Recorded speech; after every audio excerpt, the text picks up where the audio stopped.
Yosef Rakavner, bienvenue, welcome. Baruch Hashem, On continue la suite, donc on était dans le chapitre 9. Vechazli lo affirme imo. Ma bonté ne se retirera jamais de lui. Bien sûr, on parle du roi David, de Mashiach. Évidemment.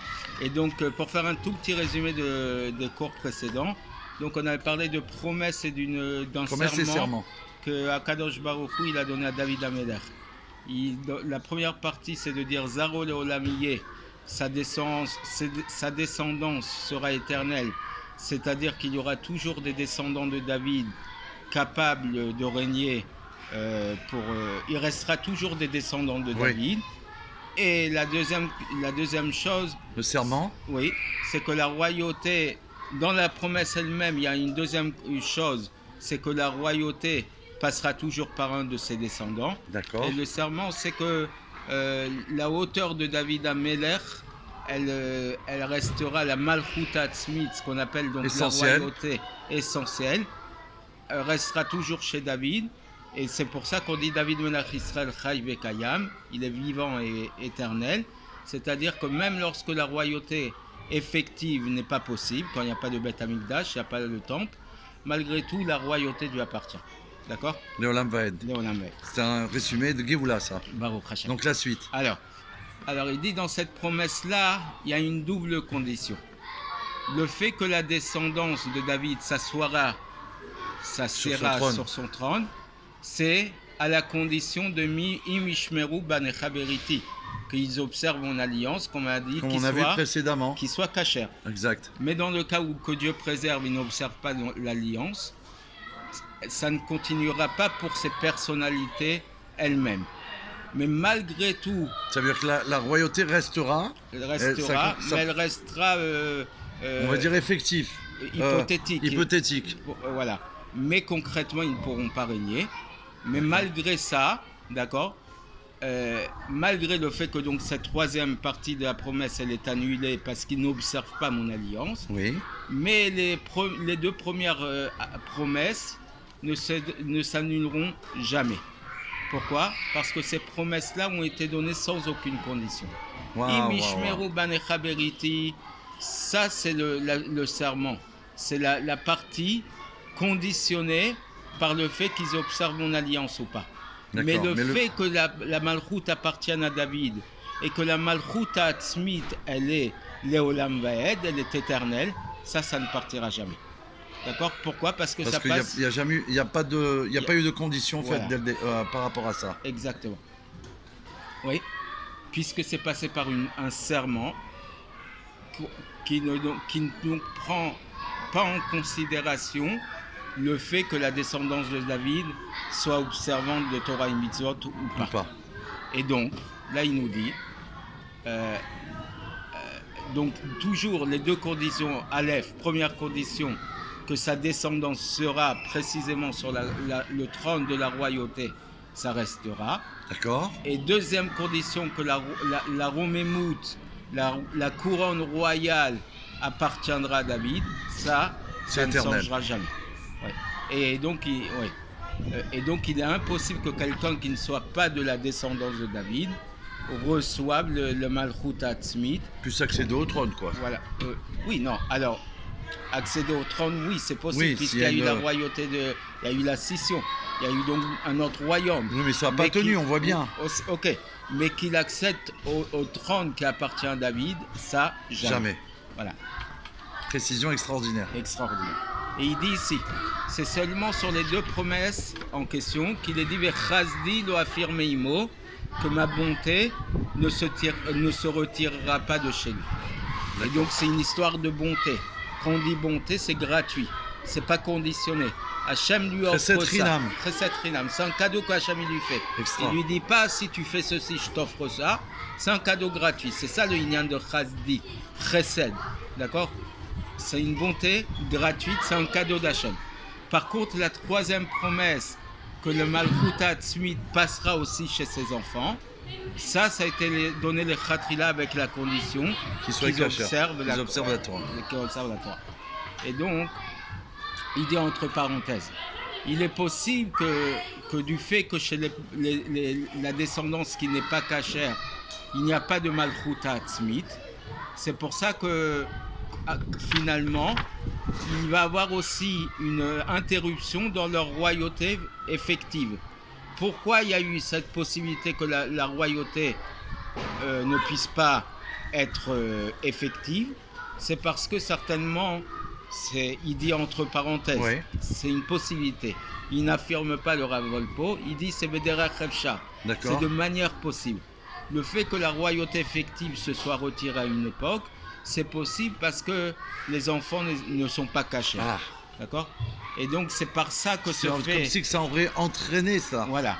Et que C'est c'est à ça qu'il veut cause dire. de ça que la galoute a pu Ah là là a là pu là. venir, et l'interruption de la royauté de David, puisque la mort de Tzidkiya ou Améler, du roi Tzidkiya, et la destruction du Beth Amikdash se sont faites en même temps. Donc ça serait que la destruction du Beth Amikdash serait la conséquence de la mort de Tzidkiya, qui était le dernier roi Kacher, et donc c'est pour ça que ça puisse s'interrompre. Il dit que c'est Efshar, c'est possible. C'est possible. C'est pas une D'accord. affirmation définitive, c'est une théorie de sa part à laquelle on doit tenir compte, Bien évidemment. évidemment. Et c'est ce qu'on dit dans les brachot de la Haftara qu'on a mentionné précédemment, qui veshem kotshecha nishbat alo, shelo irbenero l'olam ve'en. Où est-ce qu'apparaît la shvoua, le serment? Il dit, par ton saint nom, tu lui as juré que sa flamme ne s'éteindra jamais. C'est-à-dire que dans cette... Donc ça on le rappelle en fin de compte tous les Shabbats en plus. Dans À chaque fois, l'Haftara tous les de tous potes. les Shabbats, les brachot finales de l'Haftara, on rappelle ce texte. Il dit que dans ce serment, il y a les deux promesses précédemment citées. À savoir que le Malchut appartient à David et que la royauté concrète sera précisément pour sa descendance. Amen. Et il dit maintenant on comprend aussi ce qu'on a. On répond aussi à la deuxième question qu'on avait citée précédemment. On va rappeler la question. Oui. Alors il posait la question pourquoi sur le niveau de Malchut Atzmit, l'essence même de la royauté de David, on dit que ça existe pour l'éternité, il n'y a pas de différence de période, qu'il y ait le Beth Amikdash ou pas, alors que sur Malchut Bepoal, sur la royauté effective, oui, on nous dit que ça ne dépend que lorsqu'il y a le Beth Amikdash, qu'il y a la royauté effective. D'accord?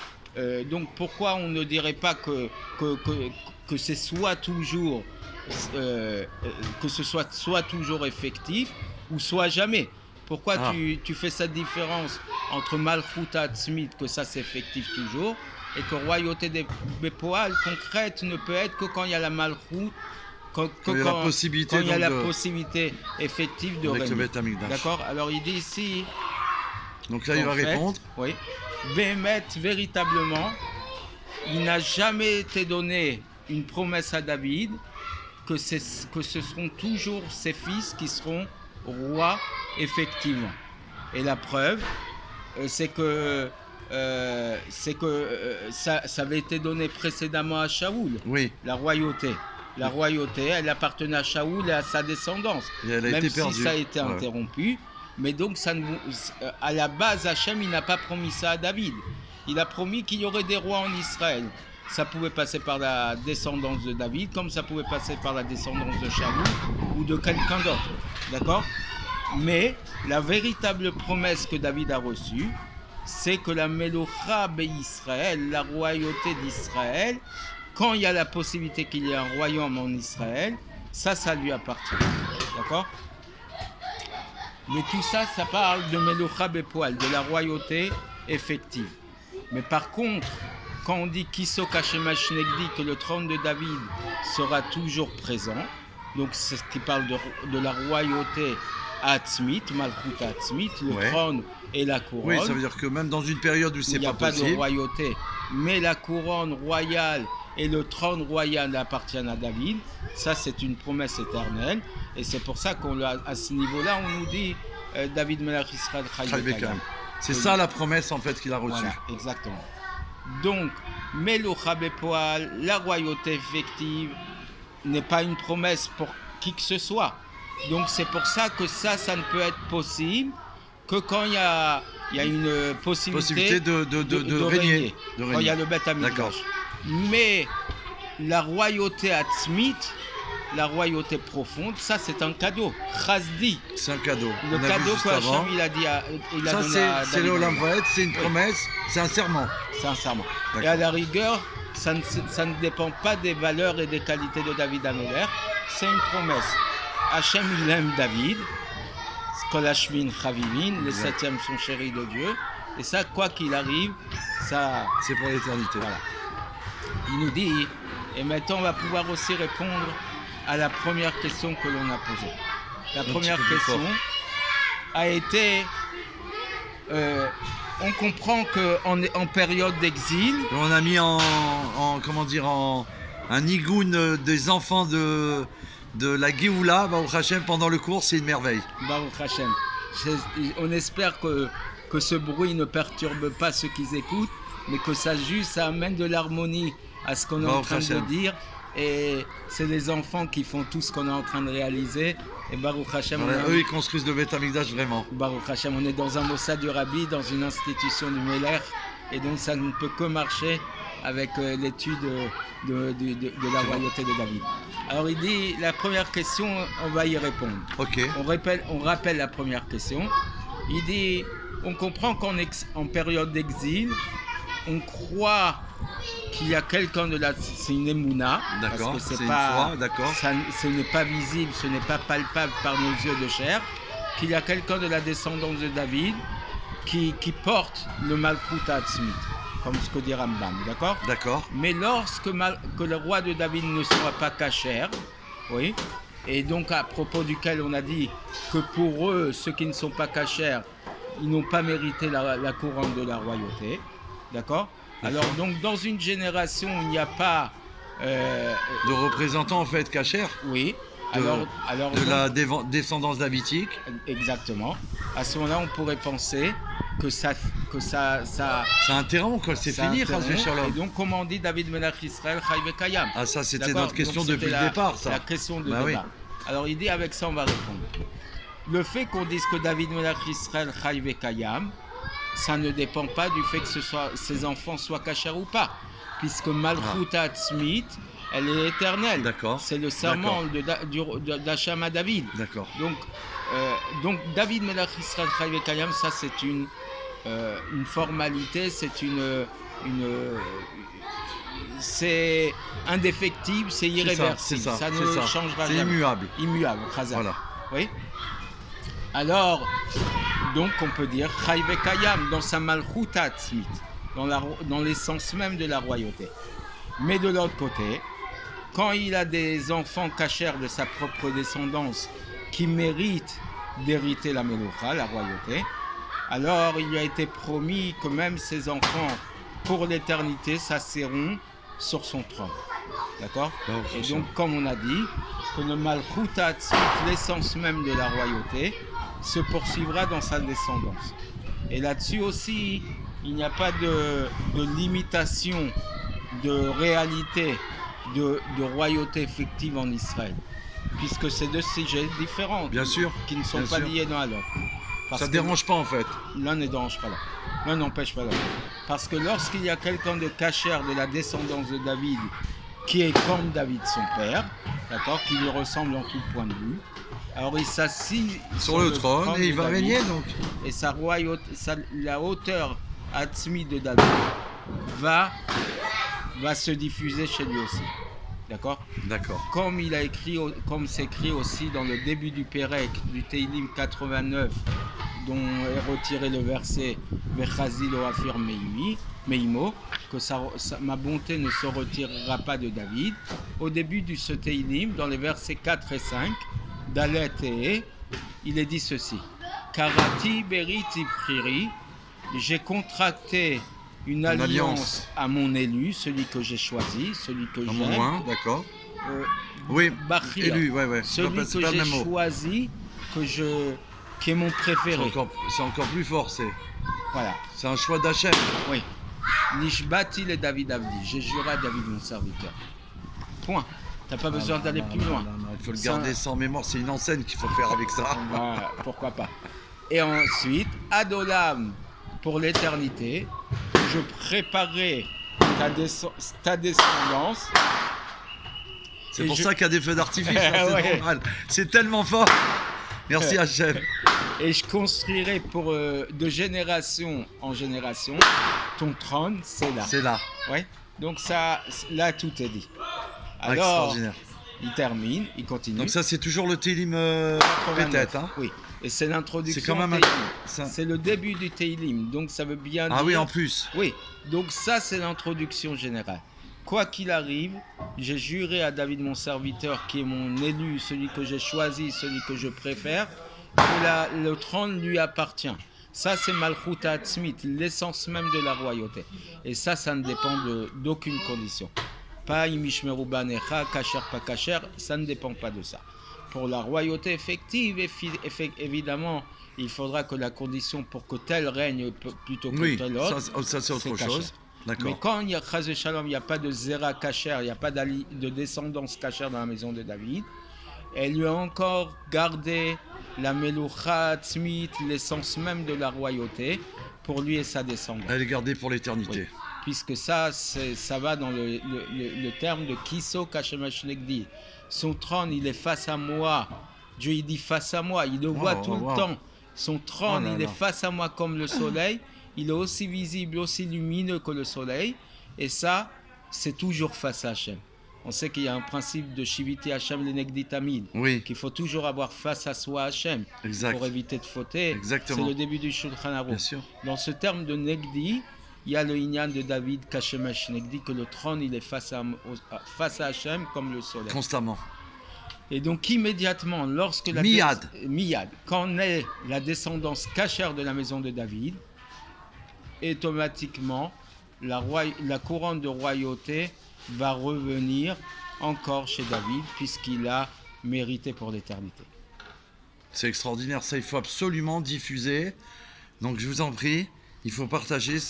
Parce que ça amène plus qu'une assurance, une force profonde, une puissance, Baruch Hashem, qui fait que là on reçoit un cadeau et on devient déterminé dans l'avancement de la Géoula.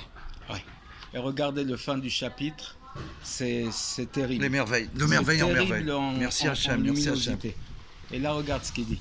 Et ça ne dépend pas du tout si la génération en question, Elle mérite ou pas? non, connaissent le fait qu'il y ait un Melech Mibet David, et l'existence du Melech Mibet David de cette génération. Souvent, on se pose la question, mais c'est vrai, c'est une question qui a été redondante. Comment on peut dire de l'un ou de l'autre qu'il est Mashiach ou pas? Ouais. Aujourd'hui, beaucoup se posent ces questions dans les réseaux sociaux. Bien sûr, bien sûr. Et ailleurs, oui. Alors, en vérité, l'identité du roi, peu importe qu'on la connaisse, c'est ce qu'il nous dit. Oui, oui, je comprends ce qu'il veut dire là. Oui. Parce que de toute façon, il la reçoit pour l'éternité. Peu importe que donc la génération connaisse l'identité. En fait, c'est même pas ça, c'est qu'ils savent. Il y en a qui sont pas au courant, ils sont sur les îles. Oui, Ils savent pas évidemment. qu'on parle de Mashiach ou quoi. Évidemment. C'est aussi dans ce sens-là, tu vois. Oui. Ça ne dépend pas du tout de si les gens de la génération connaissent la metsiout, la réalité du fait qu'il y a un Melech Mibet David de la génération en question. Qui est quelqu'un qui a de potentiel qui est là. Exactement. Ça dépend pas aussi de ça. Pourquoi? Ça dérange pas, quoi. Ça ne dérange pas.